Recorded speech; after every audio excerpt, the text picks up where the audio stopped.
السلام علیکم ورحمۃ اللہ وبرکاتہ۔ میرے دوستو، تاریخ کا ورق پلٹ رہا ہے۔ حضرت کا یہ بیان بہت ہی قیمتی ہے۔ اپنا تعلق اللہ سے مضبوط جوڑ لو، اللہ کی رسی کو مضبوط تھام لو۔ میری آپ حضرات سے گزارش ہے کہ حضرت کی اس بیان کو تھوڑا سا ٹائم نکال کر مکمل سنیے، انشاءاللہ بہت فائدہ ہوگا۔ آئیے حضرت کے اس بیان کو سنتے ہیں۔ تاریخ کا ورق پلٹ رہا ہے، نوٹ کر لو میرے اس جملے کو۔ The page is turning over۔ تاریخ کا ورق پلٹ رہا ہے۔ ہم اللہ کے رسول صلی اللہ علیہ وسلم نے وہ جو اسٹیجز اور مراحل بیان کیے تھے جن سے آپ کی یہ امت آپ کی زندگی میں اور آپ کے بعد گزرے گی، اس میں کئی مرحلے گزر چکے ہیں۔ اب جو مرحلہ اس وقت چل رہا ہے وہ ظلم کے خاتمے کے آغاز کا مرحلہ ہے۔ غور سے سنو اس جملے کو۔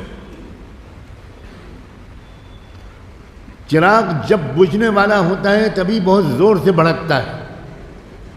انشاءاللہ سرزمین بیت المقدس دنیا کی تمام دجالی طاقتوں کا قبرستان بنے گی۔ قرآن کو سمجھنے والے کو کوئی پریشانی آج کل کے حالات میں نہیں ہو رہی۔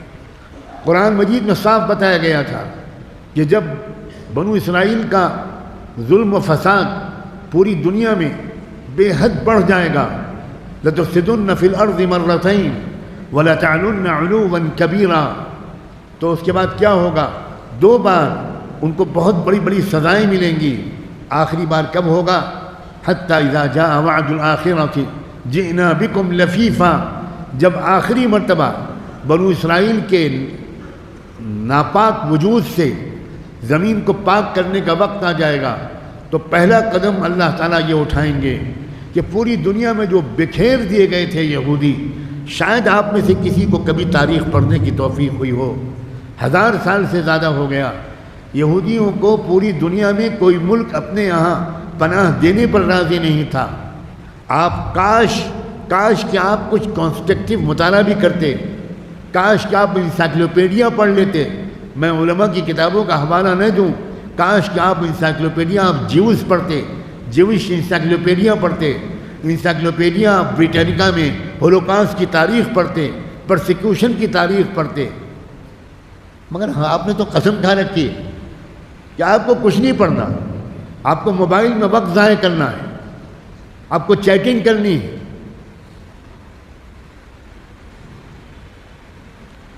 آپ کو معلوم ہونا چاہیے کہ 1000 سال سے زیادہ پوری دنیا میں یہودیوں کو کوئی کہیں اپنے ملک میں پناہ نہیں دے رہا تھا، بھاگتے پھر رہے تھے۔ وہ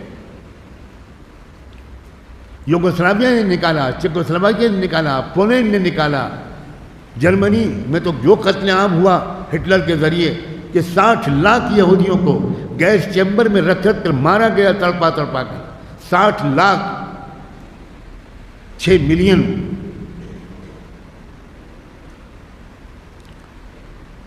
اور جب امریکہ جانے کی کوشش کی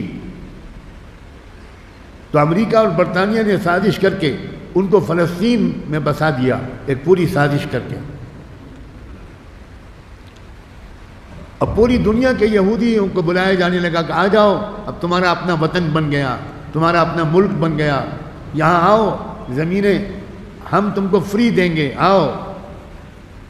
سگریٹ کے 2 بڑے تاجر جو کھرب پتی تھے، انہوں نے کروڑوں ڈالر میں زمینیں خریدی فلسطینیوں سے اور ان یہودیوں کے مکانات بنوائے فری آف کاسٹ، اور ان کو پورے یورپ سے اور پورے عالم سے بھیجا وہاں۔ یہ کیا ہو رہا تھا؟ یہ اللہ کا ایک ارادہ تھا، جئنا بکم لفیفا۔ جب آخری مرتبہ یہودیوں کے ناپاک وجود سے دنیا کو پاک کرنے کا وقت آ جائے گا تو ہم پوری دنیا سے یہودیوں کو لپیٹ کر لائیں گے، ایک جگہ پہلے جمع کریں گے، اور جمع اس لیے کریں گے کہ یہاں سے ان کے ناپاک وجود کا خاتمہ ہوگا۔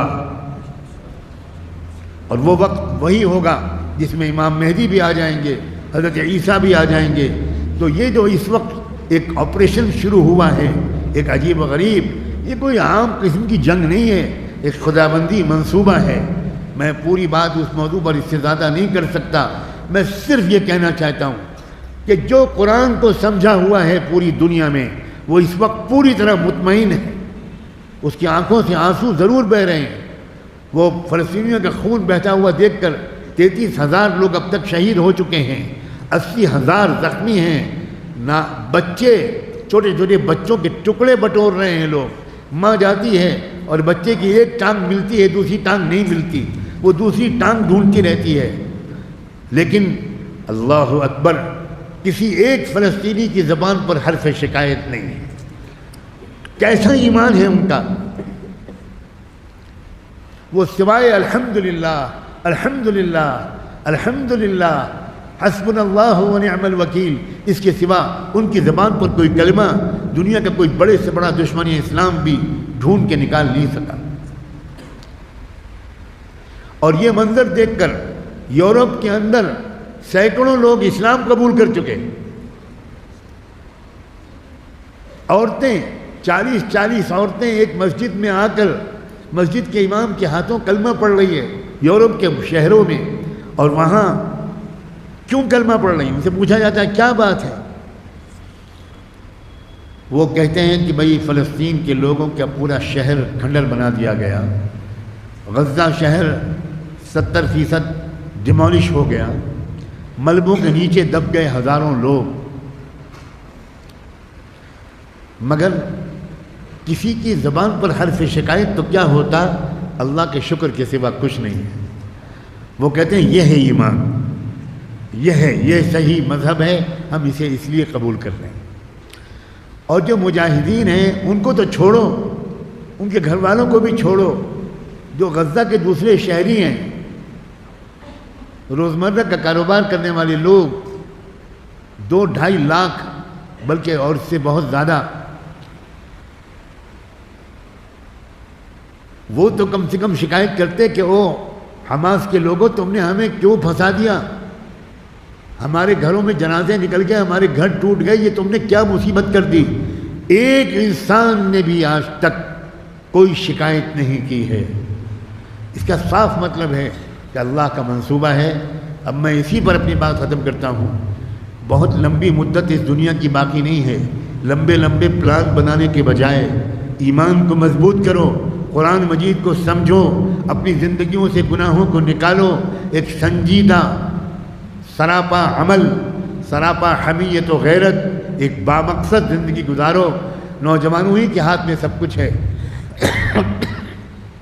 جس قوم کے نوجوان سنجیدہ باشعور ہو جاتے ہیں اور ایک قومی مقصد کے لیے زندگی گزارتے ہیں, اس قوم کو دنیا میں کوئی بڑی سے بڑی طاقت ذلیل نہیں کر سکتی.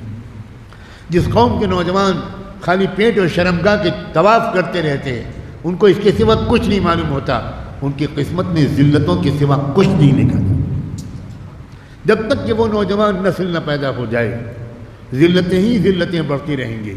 اللہ کے رسول کو ان کی جد و جہد میں جو کامیابی ملی تھی اس پر آپ نے نوجوانوں کو اپریشیٹ کرتے ہوئے صاف فرمایا تھا, نصرت بالشباب, یہ جو مجھے کامیابی ملی ہے یہ کامیابی میرے نوجوان ساتھیوں کی ہمت اور قربانیوں کی وجہ سے.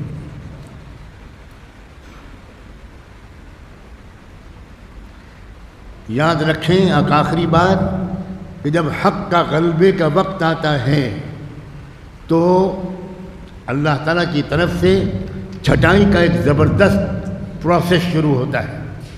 اس سے پہلے تک سب ملے جلے رہتے ہیں, مومن بھی منافق بھی, ہر مسجد میں, ہر اجتماع میں, ہر گھر میں سب اکٹھا رہتے ہیں, کوئی نہیں پہچان سکتا کہ کون کیا ہے. لیکن جب حق کے غلبے کا وقت آتا ہے تو اللہ تعالیٰ پھر چھٹائی کا عمل شروع کرتے ہیں. ایک ایسی کارروائی دنیا میں شروع ہوتی ہے کہ اصلی مومن الگ ہو جاتے ہیں جو تھوڑے سے ہوتے ہیں, اور باقی لاکھوں اور کروڑوں لوگ جو اللہ کی نظر میں منافق تھے وہ الگ ہو جاتے ہیں. میں باخبر کرنا چاہتا ہوں کہ اللہ کی طرف سے چھٹائی کا وہ عمل شروع ہو چکا ہے. میں یہ نہیں کہہ رہا ہوں کہ شروع ہونے والا ہے, واللہ شروع ہو چکا ہے. اللہ جانے میں قبول کیے جانے والوں میں شمار ہوں گا یا کان پکڑ کے محروم کر دیے جانے والوں میں شمار. یہ وہ وقت ہے ہر شخص اپنی فکر کرے, اپنے بھائی بہنوں کی فکر کرے, اپنی بیوی کی فکر کرے, اپنے والدین کی, اپنی فیملی کی, کم سے کم اپنی فیملی کی فکر کرے کہ بھائی ہم اب اللہ کی طرف سے کہیں ہم آخری وقت میں نکال نہ دیے جائیں۔ یہ جو نوجوان لڑکے اور لڑکیاں مرتد ہو رہے ہیں، یہ جو مندروں کا گھنٹہ بجا رہے ہیں، یہ کیا ہو رہا ہے؟ یہ اللہ کی طرف سے ان کو نکالا جا رہا ہے، ان کو محروم کیا جا رہا ہے۔ وَإِن تَتَوَلَّوْا يَسْتَبْدِلْ قَوْمًا غَيْرَكُمْ ثُمَّ لَا يَكُونُوا أَمْثَالَكُمْ۔ یہ وہ وقت ہے اور میرے جیسوں کا فرض ہے کہ میں اگر کچھ مجھے معلوم ہے تو آپ کو بتاؤں کہ یہ چھٹائی کا وقت ہے، تبدیلی قوم کا وقت ہے۔ مجھے اور آپ کو سب فکریں چھوڑ کر اس فکر میں لگنا ہے کہ میں کہیں نکال نہ دیا جاؤں، اسلام اور ایمان کی نعمت سے محروم نہ کر دیا جاؤں۔ اس کے لیے آپ کو علماء کے پاس، جو علماء قرآن ہیں، جو سراپا حمیت و غیرت ہیں، ان کے پاس سفر کر کے جانا ہوگا، اپنے شہر کے علماء سے تعلق کو بڑھانا ہوگا۔ ڈھونڈیے یوٹیوب پر ایسے حضرات کے بیانات سنیے، اور خالی یوٹیوب پر سننے سے کام بالکل نہیں چلے گا۔ سفر کر کے جائیے، ان سے ملیے، ان سے پوچھ